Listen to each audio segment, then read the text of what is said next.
Hello friends, আমার চ্যানেলে তোমাদের সকলকে স্বাগত জানাই। দেখো, আজকে কাঁচা আমের তেল আচার আমি তোমাদের সঙ্গে রেসিপি শেয়ার করব। তার জন্য আমি 2 কেজি কাঁচা আম নিয়ে নিয়েছি। সেগুলো ভালো করে ধুয়ে পরিষ্কার করে নিয়েছি, কেননা সেগুলো কেটে ফেলার পর কিন্তু আর ধোয়া চলবে না। দেখো, আমি ঠিক এইভাবে টুকরো টুকরো করে কেটে নিয়েছি। কেটে নুন হলুদ মাখিয়ে সারা দিন রোদে আমি এগুলোকে শুকনো করেছি। তারপর ভাবলাম সন্ধেবেলায় আচারটা বানিয়ে নেবো, কারণ শুকনো না হলে তো আচারটা বানানো যাবে না। তারপর এখানে বানানোর জন্য আচারটা আমি কড়াতে 400 মতো সর্ষের তেল দিয়েছি আর 5 ফোড়ন দিয়েছি 1 চামচ। তারপর সেটা ভালোভাবে গরম হয়ে গেলে আমি আমগুলো অল্প অল্প করে তাতে দিয়ে দেব আর এইভাবে নাড়তে থাকবো যতক্ষণ না তেলের মধ্যে আমগুলো একটু নরম হতে থাকে। আমি এইভাবেই নাড়তে থাকবো। কাঁচা আমের আচার এরকম গরমের দিনে ভাতের সঙ্গে পাতে থাকলে আর কিছুই লাগে না। দারুণ একটা রেসিপি, তোমরা দেখো এবং ঘরে বানিয়ে খেয়ে দেখো এটা কেমন লাগে। যেহেতু আমি লবণ তখন অ্যাড করেছিলাম, তাই এখন 2 চামচ 4 চামচের আমি লবণ অ্যাড করেছি। এতে লবণ বেশি হলে অসুবিধে নাই, এই আচারটায় একটু লবণ বেশি ভালো লাগে। তারপর আমি ভালো করে এটাকে নাড়াচাড়া করে লবণটা মিশিয়ে নেব। লবণটা দেওয়ার পর এটা আরও তাড়াতাড়ি নরম হবে, কিন্তু জল বেরোবে না, কেননা আমি তখনই এটাকে ভালো করে শুকনো করেছি আমগুলোকে।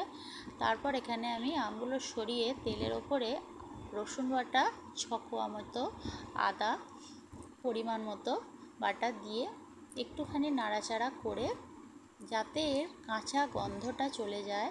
তারপর আমি এইভাবে নাড়াচাড়া করে তারপর আবার আমের সঙ্গে ভালো করে মিশিয়ে দেব। এতে গোটা রসুনের কোয়াও ব্যবহার করা যেতে পারে। আমি এখানে গোটা রসুনের কোয়া ব্যবহার করিনি, কিন্তু তোমরা করতে পারো। তারপর ভালো করে আমি আমের সঙ্গে এটা মিশিয়ে দেবো। তোমরা দেখতে পাচ্ছ আমের কালারটাও কিন্তু এখানে চেঞ্জ হয়ে গেছে। যতক্ষণ এখানে আমটা নরম হচ্ছে তেলের মধ্যে, ততক্ষণ আমি কি কি মশলা দিয়েছি সেটা একটু তোমাদের দেখিয়ে দিই।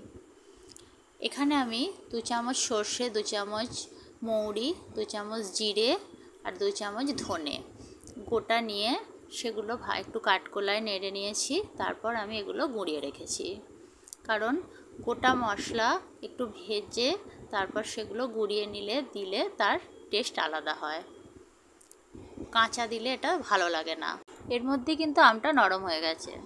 তারপর এখানে আমি হলুদ দিয়েছি 1 চা চামচ মতো। যেহেতু আগে থেকে হলুদটা দেওয়া ছিল, সেই জন্য হলুদটা অল্পই এখানে দেওয়া হয়েছে। তারপর এখানে অ্যাড করব আমি লাল লঙ্কার গুঁড়ো। লাল লঙ্কার গুঁড়ো আমি 3 চামচ দিয়েছি। এখানে বেশিও দেওয়া যায়, ঝালের পরিমাণটা যে যেমন খাবে সেটা দেখেই দিতে হবে। তারপর ভালো করে নাড়াচাড়া করে লঙ্কাটা আমি ওর সঙ্গে গুঁড়োটা মিশিয়ে নেব।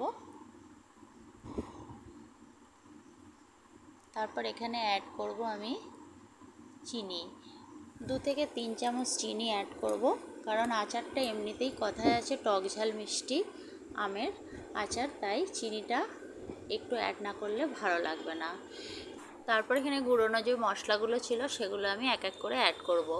এখানে জিরে গুঁড়ো যেটা গুঁড়ানো ছিল সেটা অ্যাড করে দিলাম। তারপর ধনে, মৌরি সবই আমি অ্যাড করে দেব অল্প অল্প করে, হাতে করে এরকম করে ঠিক ছড়িয়ে ছড়িয়ে অ্যাড করব। আমার এই রেসিপিটা ভালো লাগলে তোমরা অবশ্যই চ্যানেলটাকে সাবস্ক্রাইব করবে, লাইক শেয়ার কমেন্ট করতে ভুলো না। এবার এখানে আমি গুঁড়ো মশলাগুলো সবই অ্যাড করে দেওয়ার পর শেষে আমি সর্ষেটা অ্যাড করব, কারণ সর্ষেটা একদম শেষে দেওয়াটাই ভালো। সর্ষে গুঁড়োটাও অ্যাড করে দিলাম। তারপর এখানে ভিনিগার আমি ছোট কাপের হাফ কাপ অ্যাড করব। ভিনিগারটা দিলে আচারটা অনেক দিন থাকবে, নষ্ট হয়ে যাবে না। ভিনিগার দেওয়ার পরে একটু নাড়াচাড়া করার পরই 5 মিনিট রেখে আমি এটা নামিয়ে নেব। আমার কিন্তু আচারটা প্রায় রেডি হয়ে গেছে। কত সুন্দর দেখতে হয়েছে, এর কালারটা দেখতে পাচ্ছ। তারপর আমি একটুখানি পরে একটা পাত্রে ঢেলে নেব। দেখো, আমার কিন্তু একটা পাত্রে ঢেলে নেওয়া হয়ে গেছে। যদি মনে করো যে এতে আরও তেল অ্যাড করবে, তাহলে তেল খানিকটা গরম করে সেটা ঠান্ডা করে তারপর এতে অ্যাড করতে হবে। যেহেতু আমার এখানে তেলটা অনেকটাই আছে, আমি আর তেল অ্যাড করব না। ধন্যবাদ বন্ধুরা আমার এই ভিডিওটা দেখার জন্য। Thank you.